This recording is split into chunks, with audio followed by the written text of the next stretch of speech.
What if a stubborn farmer, refusing to sell his family land after an HOA, demolished his hand-built bridge to a vital creek crossing, exposed a decades-long fraud ring that had stolen acres from neighbors through fake surveys, forged signatures and manufactured fines? Before we begin, make sure to hit that subscribe button so you never miss stories like this. They tore down my bridge thinking I'd just roll over and sell my family farm for pennies, but they had no idea who they were messing with. The sound of splintering wood stopped me in my tracks. I dropped my grocery bags and ran toward the creek, my boots skidding on the muddy path. 3 men in yellow vests were smashing my bridge with sledgehammers, while a woman in a crisp pantsuit stood watching, arms crossed and nodding with satisfaction. "Hey, what do you think you're doing?" I shouted, sliding down the embankment. "That's my property." The woman turned, her pearl necklace catching the afternoon light. "Mr. Marshall, I presume? I'm Eleanor Harrington, president of the Sycamore Heights Homeowners Association. This structure violates our community standards." I stared at her in disbelief. "This bridge is on my land. My family has owned this farm for 4 generations, long before your fancy neighborhood existed." Eleanor's smile didn't reach her eyes. "Our survey indicates the creek is the property line, and structures crossing it require HOA approval." She handed me a paper with official-looking stamps. "You'll find everything in order." My hands shook as I scanned the document. Something wasn't right. Last year, when I built the bridge, I checked all the property maps. The creek cut through my land entirely, with the property line running 10 feet beyond it. "This is wrong," I said. "Your survey is wrong." One of the workers nudged another. "Told you he'd be trouble." Eleanor sighed like I was a child having a tantrum. "Mr. Marshall, we understand change is difficult for traditional properties like yours, but Sycamore Heights has standards to maintain, property values to protect." Behind her, my neighbor Diane peered over her fence. Phone raised, clearly recording everything. She'd complained last month about my tractor being an eyesore when I drove it across the bridge to reach my back field. "I'll need to see the original survey," I said firmly. "And you need to stop destroying my property right now." "The work order is approved and paid for," Eleanor replied, checking her watch. "If you have concerns, you can bring them to our next board meeting. First Tuesday of the month. 7 p.m. sharp. Residents only." "Of course," she emphasized, reminding me I wasn't one of them. By now, the bridge was half demolished. My heart sank, watching each board crack and fall into the creek. That bridge wasn't just a way to cross water. It was something I'd built with my own hands using wood from trees my grandfather had planted. "This isn't over," I warned. Eleanor's phone buzzed. She glanced at it, then back at me with newfound interest. "Actually, Mr. Marshall, since you're here, my associate has been meaning to contact you." She handed me a business card. "Sycamore Development Group, my husband's company. They're very interested in discussing the future of your quaint little farm." The pieces clicked together in my mind. "So that's what this is about. You want my land." "We want progress, Mr. Marshall. Growth. Your obsolete farm sits at the edge of a thriving community. Surely you've noticed how out of place you've become." I pocketed the card. "My family survived the Great Depression on this land, Mrs. Harrington. We survived drought, flood, and everything in between. We'll survive you, too." Her smile tightened. "We'll see." As she walked away, I noticed something that sent a chill through me. Mounted on Diane's fence post was a small camera angled directly at my property. When had that been installed, and who was watching? That evening, I spread old property maps across my kitchen table, comparing them with county records I'd pulled up online. Something was definitely wrong with the survey Eleanor had shown me. According to every document I had, the creek was firmly on my property. A knock at the door interrupted my research. I wasn't expecting anyone, especially not after dark. My porch light illuminated an older man in a rumpled suit, his car parked at the end of my driveway. "Mr. Marshall?" "Frank Cooper." I was Sycamore Heights surveyor until last month. He glanced nervously over his shoulder. May I come in? I think you should know what they're planning for your land. I opened the door wider, my mind racing. How did you know about my situation? Word travels fast, he said, stepping inside, especially when someone finally stands up to Eleanor Harrington. Frank's story chilled me to the bone. The HOA wasn't just after my bridge. They wanted my entire farm. The creek demolition was just the first move in their campaign to pressure me into selling. Worse, they'd falsified survey documents to claim portions of my property, starting with the creek.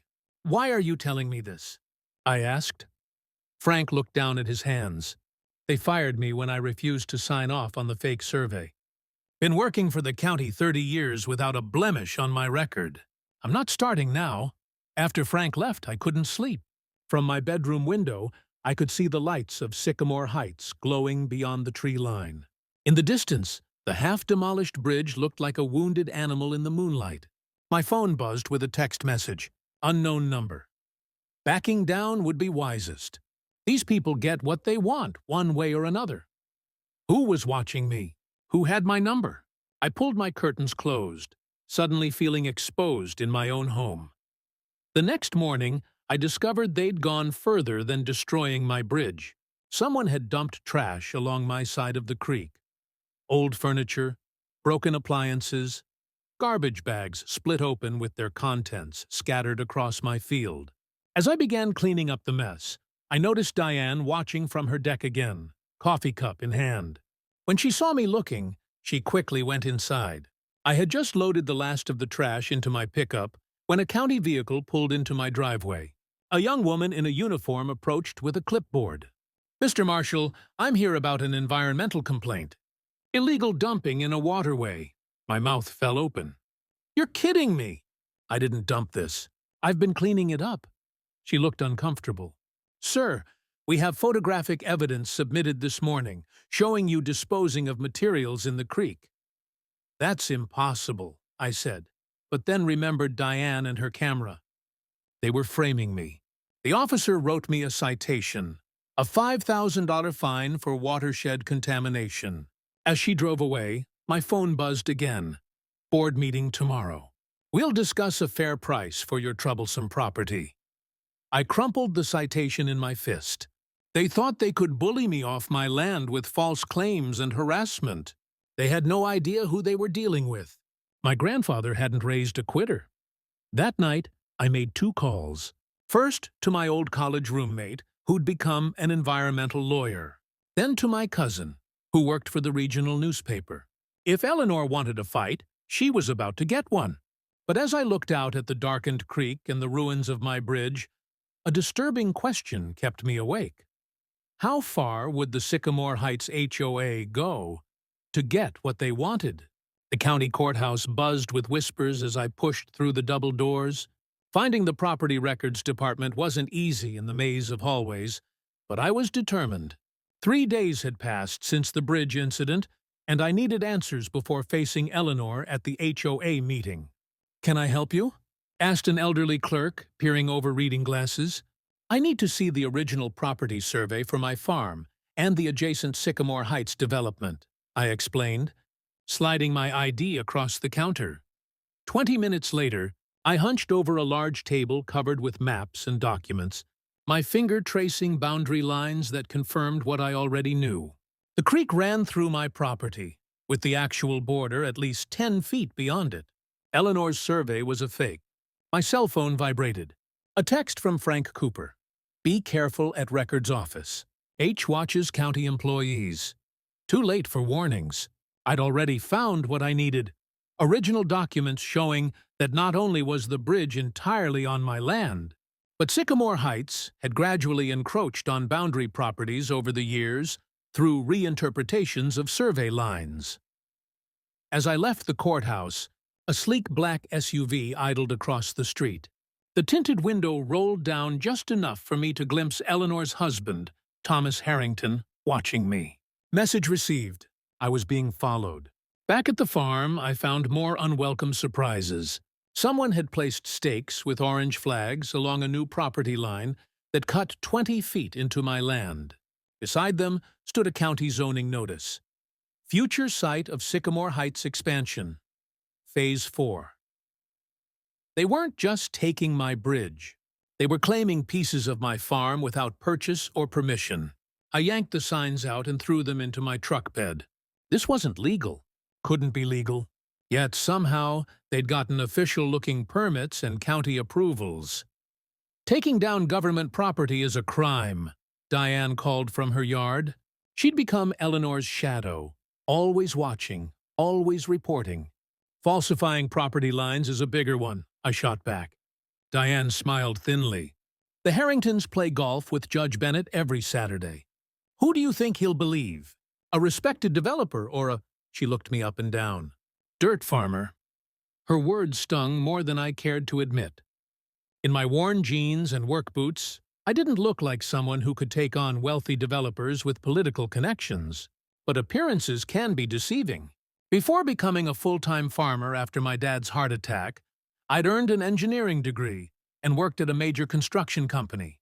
I understood development plans, water rights, and zoning laws. Knowledge that was about to come in very handy. That evening, as promised, I attended the Sycamore Heights HOA meeting. The community center was packed with residents in expensive casual wear, all turning to stare as I entered. Eleanor at the podium faltered mid-sentence. "Mr. Marshall, this is a private meeting for Sycamore Heights residents only," she announced, regaining composure. I held up the counterfeit survey.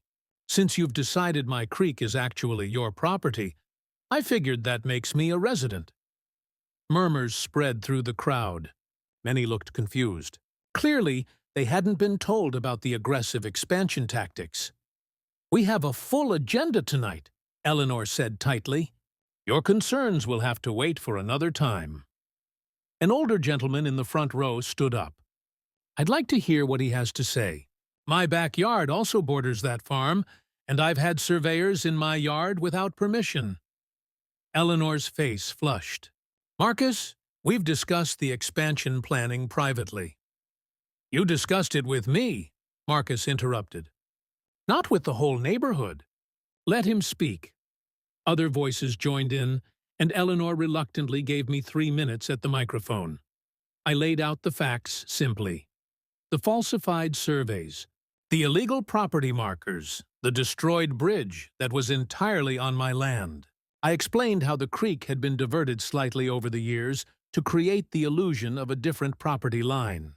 "Many of you are new to Sycamore Heights," I concluded. "You may not realize that when this development was first built 15 years ago, it was half its current size. Each expansion has involved similar tactics against surrounding properties." The room erupted in questions. Homeowners who'd been told their high HOA fees were for community improvements now realized they'd been funding aggressive land acquisition. Some had experienced their own battles with the board over minor violations, while Eleanor ignored these major ethical breaches. Eleanor banged her gavel repeatedly. "This is fear-mongering. Mr. Marshall is upset about progress and trying to turn us against each other." Her husband Thomas stood up from the back row. "What my wife means is that Sycamore Development ensures all acquisitions are fully legal and properly documented. If there have been misunderstandings about property lines, we're happy to review them." His smooth response calmed some residents, but others continued to look troubled. I'd planted seeds of doubt, exactly as I'd intended. As the meeting adjourned, Thomas approached me with an outstretched hand and a tight smile. "You've stirred up quite a hornet's nest, Marshall. Impressive. I'm authorized to offer you 20% above market value for your farm. One-time offer expires tomorrow noon." I didn't take his hand. "The property's not for sale." "Everything has a price," he said, dropping his hand. "By fighting us, you're just driving yours down." Outside in the parking lot, Marcus caught up with me. "I'm not the only one bothered by the Harringtons' methods," he said quietly. "There's a group of us meeting tomorrow night at my house, Sunset Drive, number 42. Come around back." Hope flickered inside me. Allies within Sycamore Heights itself. That could change everything. The next morning dawned with fresh trouble.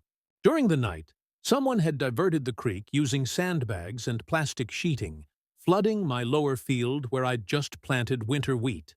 The water rose dangerously close to my barn foundation.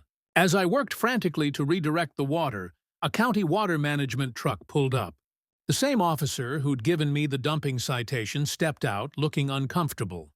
"Mr. Marshall, we've received complaints about unauthorized water diversion." I gestured wildly at the floating sandbags.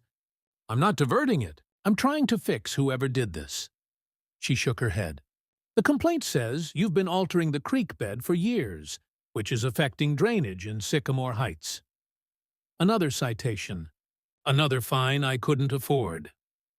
As she drove away, I noticed Thomas Harrington watching from the edge of my property, his expression smug. My phone buzzed with his text. "Noon deadline approaching.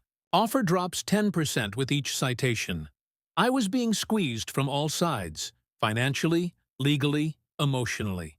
They expected me to give up, to fold under pressure, and sell at a discount. Then my land would become more luxury homes with manicured lawns and HOA-approved fences. But first, I needed to save my wheat field and barn from flooding. As I hauled the last sandbag away from the creek, Diana peered at her fence.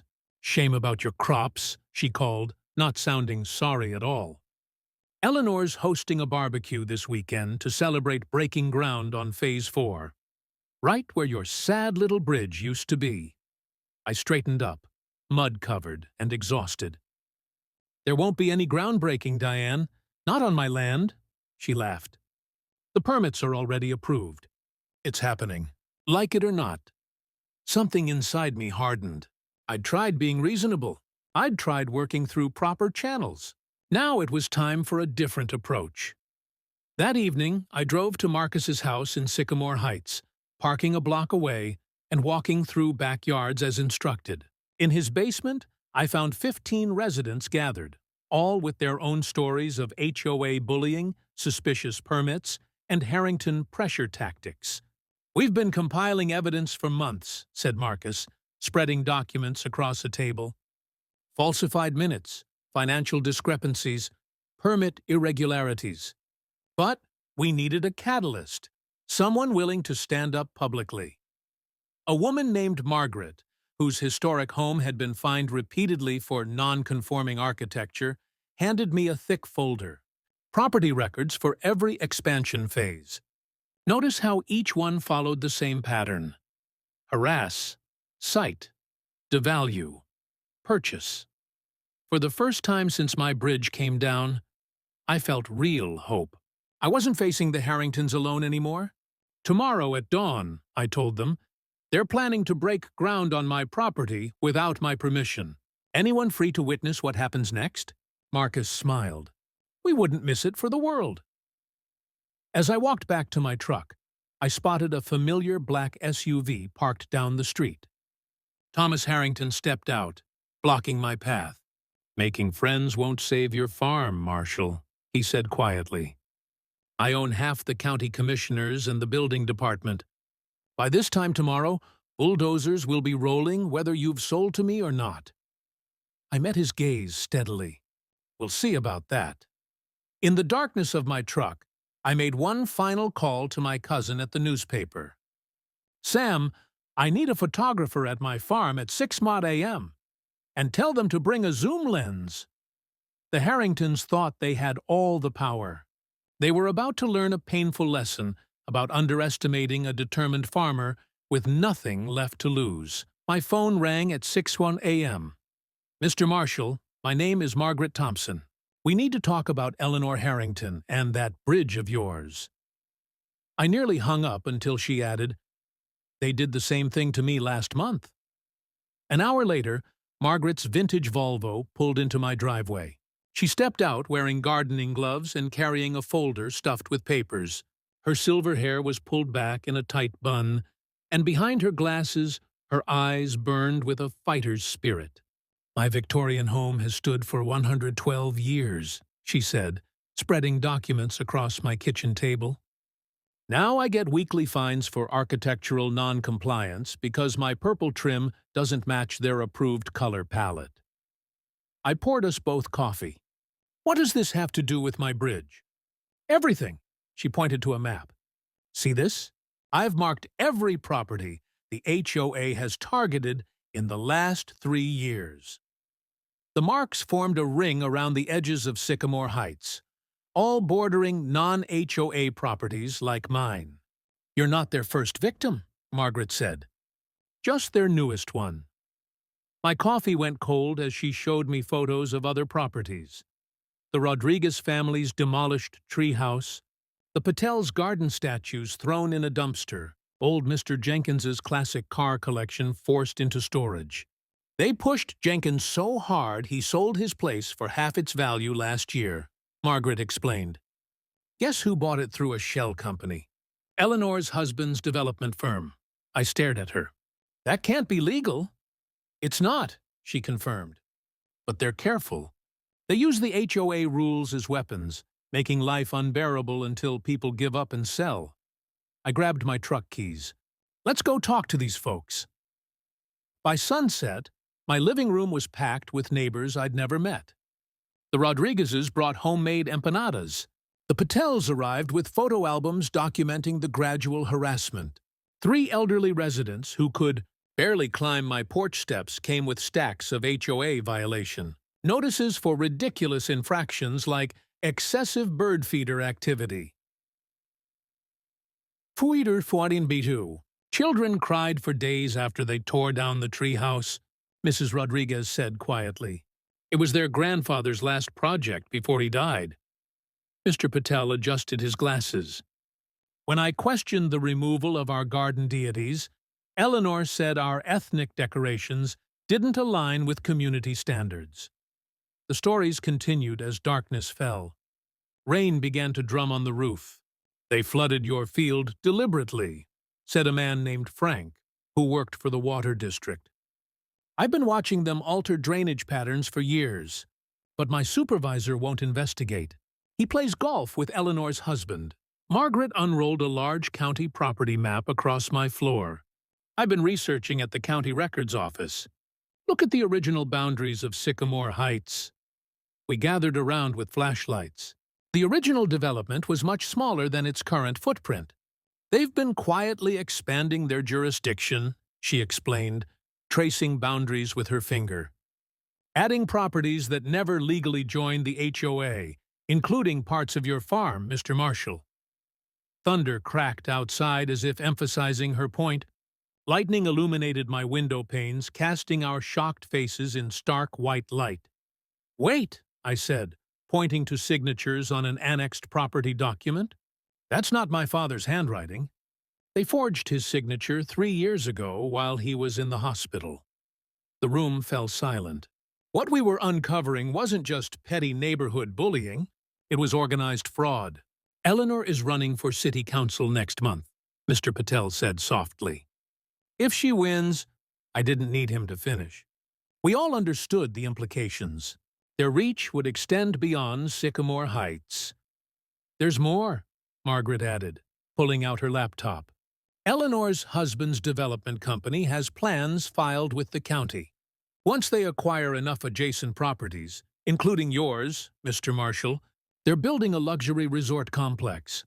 On her screen, architectural renderings showed gleaming buildings where our homes currently stood. My centuries-old farmhouse replaced by a golf course.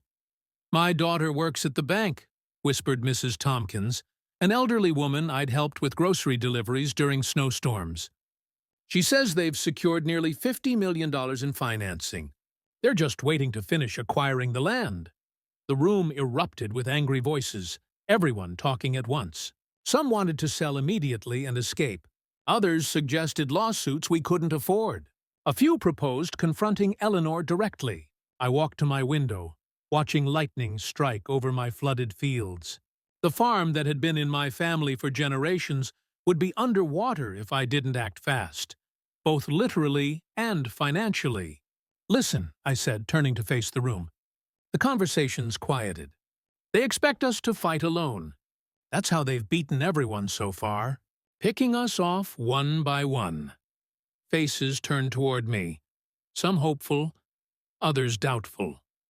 But what can we do against their money and connections? Asked Mr. Rodriguez. I smiled for the first time in days. What do farmers do when storm clouds gather? We don't run inside. We prepare.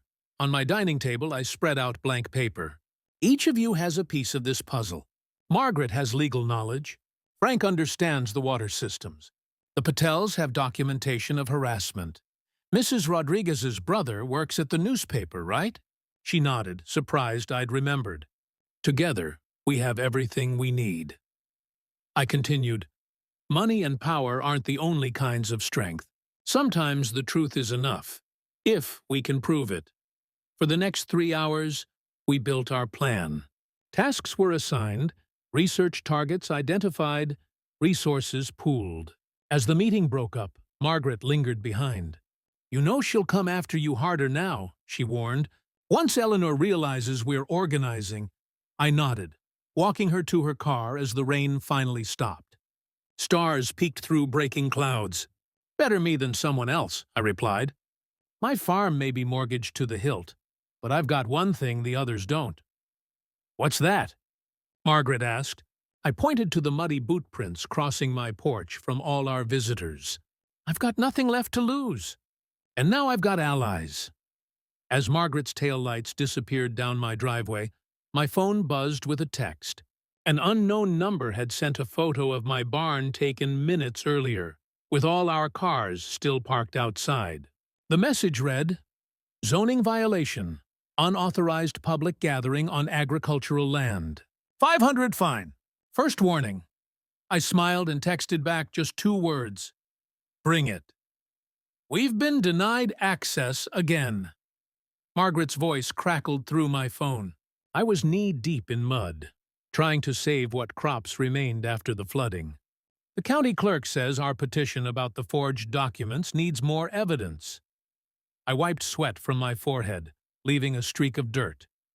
Eleanor's people got to them first. Exactly. And worse, the HOA meeting tonight has been moved to a private venue. Members only, with ID checks at the door. I tossed my shovel aside. Then we switched to Plan B. Plan B began at dawn. While Eleanor and her board thought they'd blocked our legal avenues, we divided into teams. Margaret and 3 others headed to the state archives, 2 counties over where older records couldn't be easily manipulated. Mr. Patel and his wife visited elderly former residents who'd sold under pressure, recording their testimonies. The Rodriguez's college-age son, Miguel, a computer science major, offered his technical expertise. My job was the most visible and risky. You can't be serious, Frank said, watching me unload lumber from my truck. They'll tear it down again. Let them try, I replied, checking my permit paperwork. This time, I've got county approval and 3 cameras recording 24/7. The new bridge took shape over 3 days. Neighbors stopped by to help, bringing food and extra tools. Unlike my simple, functional original, this bridge was built to last and to make a statement.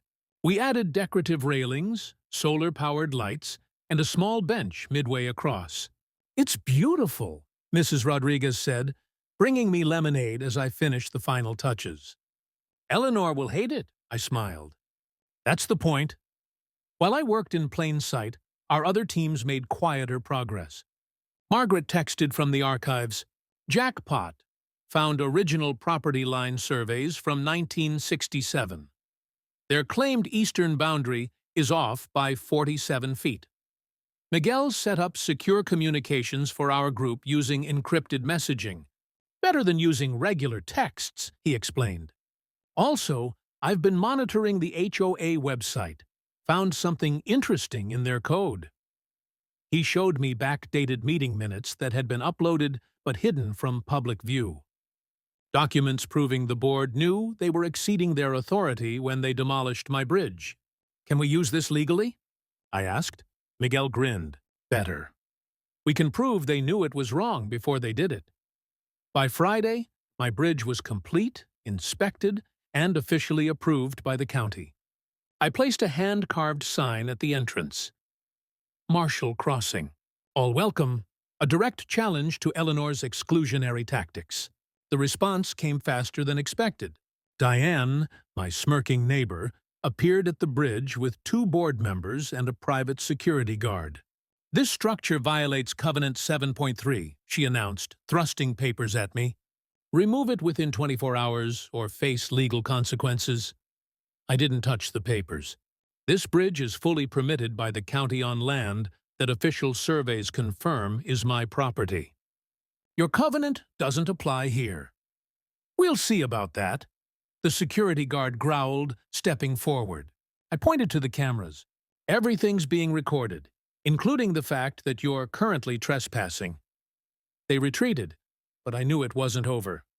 That evening, I received notice of an emergency HOA meeting called specifically to address boundary enforcement procedures. "They're planning something big," Margaret warned when I called her.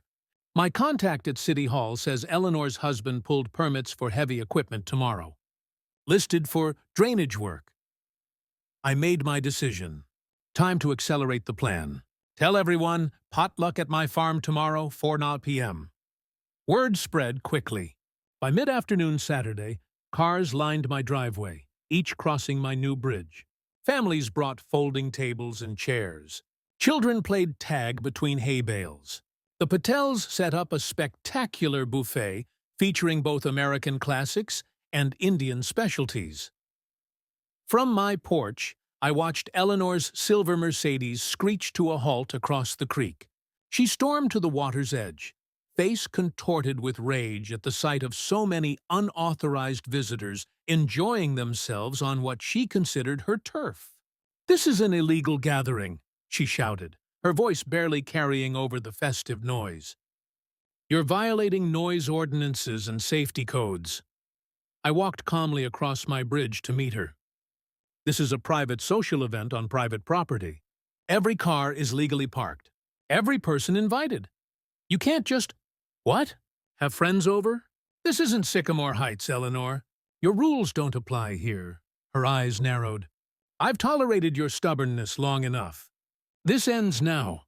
She pulled out her phone, dialing rapidly. "Security! I need immediate assistance at the Marshall property line."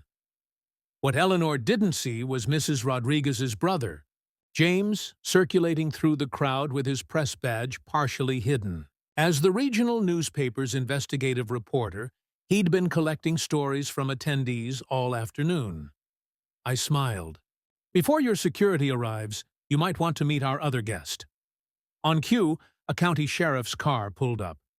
Deputy Wilson stepped out, tipping his hat to me. "Mr. Marshall, Ms. Harrington." He nodded to each of us. "I understand there's a property dispute." Eleanor straightened instantly, switching to her public persona. "Officer, this man is hosting unauthorized commercial events that violate multiple zoning regulations." The deputy looked around at the families eating and children playing.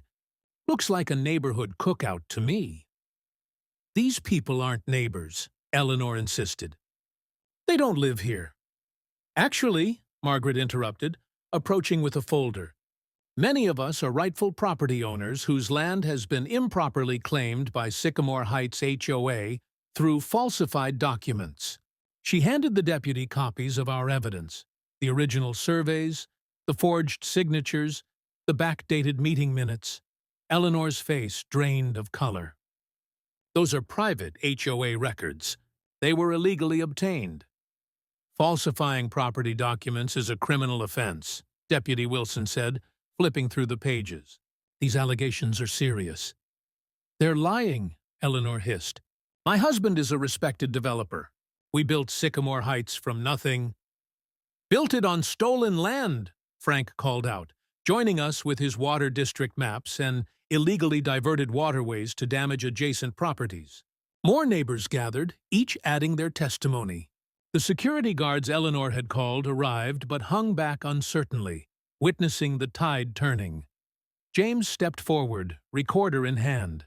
"Ms. Harrington, Would you care to comment on allegations that your husband's development company has systematically used HOA regulations to force property sales below market value? Who are you? She demanded. He held up his press credentials. James Rodriguez, Metro Daily News. We're running an investigative series next week on HOA overreach. Your situation here provides a compelling case study. Eleanor's composure cracked completely. This is a coordinated attack, a conspiracy against progress. These people want to keep their dilapidated properties and obsolete farms instead of embracing improvement. Her words hung in the air, recorded by multiple devices. Deputy Wilson closed his folder. Sam Safi Tio Traudry. Ms. Harrington, I'd advise you to contact your attorney. I'll be forwarding these documents to the county prosecutor's office for review. Eleanor's phone rang. She stepped away to answer it, her face growing increasingly pale. When she returned, her voice was ice. This isn't over, Marshall. Not by a long shot. As she stormed back to her car, I turned to find the entire gathering watching in silence. What happened? Margaret asked. First blood, I replied. But she's right about one thing. This isn't over. It's just beginning. James approached, recorder still running. Care to tell me the whole story from the beginning? About a certain bridge that started it all. Behind us, children raced across that very bridge, laughing in the golden afternoon light. Deputy Wilson was examining our evidence with Frank and Margaret. Neighbors who'd been strangers a week ago now stood united, sharing food and hope. I looked directly into James's recorder. It was never really about the bridge. It was about standing your ground when someone tries to bully you off it. As the words left my mouth, a distant rumble of engines caught everyone's attention. At the far edge of Sycamore Heights, a line of construction vehicles was moving into position. Bertine Sautin Fee, Tiddy. What now? Deputy Wilson asked, noticing my expression. I pointed toward the machinery. Eleanor's final play. If she can't force us out legally, she'll try to do it another way. Margaret's face went grim. The battle lines were drawn. Our evidence was strong, but Eleanor controlled the machinery and had nothing left to lose. My hands shook as I opened the newspaper. There it was. Front page, HOA president caught in massive land grab scheme. The reporter had used every bit of evidence we'd gathered. Photos of my destroyed bridge, maps showing how Eleanor had slowly taken over land that wasn't hers, copies of the fake violation notices she'd sent to scare people into selling their homes cheap. Your phone's going crazy, Margaret said, sliding a cup of coffee across my kitchen table. 43 messages and 17 missed calls lit up my screen. Neighbors I'd never even met were texting. We had no idea. They took our gazebo too. Can we join your group? The reporter called next. This story is exploding online, she said. People from 5 other neighborhoods have come forward with similar stories about Eleanor. By noon, TV news vans lined my driveway. I hadn't planned to become the face of an anti-HOA movement, but there I was, standing by my broken bridge, telling my story to cameras. In un tour, all I wanted was to keep farming the land my grandfather left me, I explained. I never thought I'd uncover a scheme this big. Eleanor's husband called that afternoon. His voice oozed fake friendliness. Look, there's been a misunderstanding. We could make this all go away. Name your price for the farm. Any price. It's not for sale, I replied. Not for any amount. He wasn't used to hearing no. His tone hardened. You've made a powerful enemy today. We have friends in high places. Those high places weren't as high as he thought. By evening, county investigators had frozen all permits for his development company. Environmental officials arrived with drones, photographing where they'd illegally changed the creek's path to flood my fields. My alliance grew stronger. The Rodriguezes set up a website documenting all HOA abuses. Margaret started helping people file legal claims. The Patels organized a community meeting that filled the town hall. That's when we discovered Eleanor's biggest secret. Property records showed she didn't just run the HOA, she'd created it herself, writing rules specifically designed to force people out. She'd invented violations, levied impossible fines, then swooped in to rescue desperate homeowners by buying their properties at half price. I thought the exposure would stop her. I was wrong. Just after midnight, a deafening crash jolted me awake. Looking outside, I couldn't believe my eyes. Eleanor herself sat at the controls of a bulldozer, smashing through my newly rebuilt bridge, laughing like a movie villain. "You think some newspaper story can stop me?" She screamed when she saw me watching. "I built Sycamore Heights. I own the county planning board. Your little farm will be a parking lot by summer." I quietly pressed record on my phone, capturing her entire meltdown. She was so busy destroying my property, she didn't notice the flash of red and blue lights approaching from the road. "Your property line ends 30 feet back," called a voice through a megaphone. The sheriff stepped from his car, followed by 2 deputies. "And you're operating heavy machinery without permits at midnight on someone else's land." Eleanor's face twisted with rage. "Do you know who my husband is? He funds your department's budget." The sheriff just smiled. "Not anymore." "Step down from the bulldozer, ma'am." Instead, Eleanor revved the engine, turning the machine toward my house. "If I can't have this land, nobody will." The deputies rushed forward, but they weren't fast enough. The bulldozer lurched toward my home, where my family photos, my grandfather's tools, and a century of memories waited. Blood pounded in my ears as Eleanor aimed the bulldozer at my farmhouse. Without thinking, I sprinted toward the creek, waving my arms and shouting to draw her attention away from my home. It worked too well. She swung the machine toward me instead, its metal treads churning up my soil. "Samututin, you've ruined everything!" She screamed over the engine's roar. Just as the bulldozer reached the creek's edge, the ground beneath it, saturated from her own water diversion, gave way. The massive machine tilted sideways, sinking into mud. Eleanor's triumphant expression melted into panic as she scrambled from the cab, only to be met by the sheriff's deputies. "Eleanor Harrington, you're under arrest," the sheriff announced, listing charges that took nearly a minute to complete. As they led her away, she locked eyes with me. "This isn't over. My lawyers will bury you." But she underestimated what happens when a community unites against a bully. The next morning, my phone rang at dawn. "Turn on Channel 5, Margaret urged. Eleanor's husband, flanked by lawyers, stood before cameras outside their mansion. "My wife acted alone," he claimed, distancing himself from her crimes. "I had no knowledge of her activities with the HOA." Their empire crumbled fast after that. With Eleanor in jail and her husband turning against her, their financial records spilled open. Bank statements proved they'd purchased 11 homes at slashed prices after manufactured HOA violations. Email trails showed they'd planned to buy 6 more, including my farm, to build luxury condos. The district attorney called me personally. "Faiz, we've never seen a scheme this elaborate," she said. "Your evidence broke this case wide open."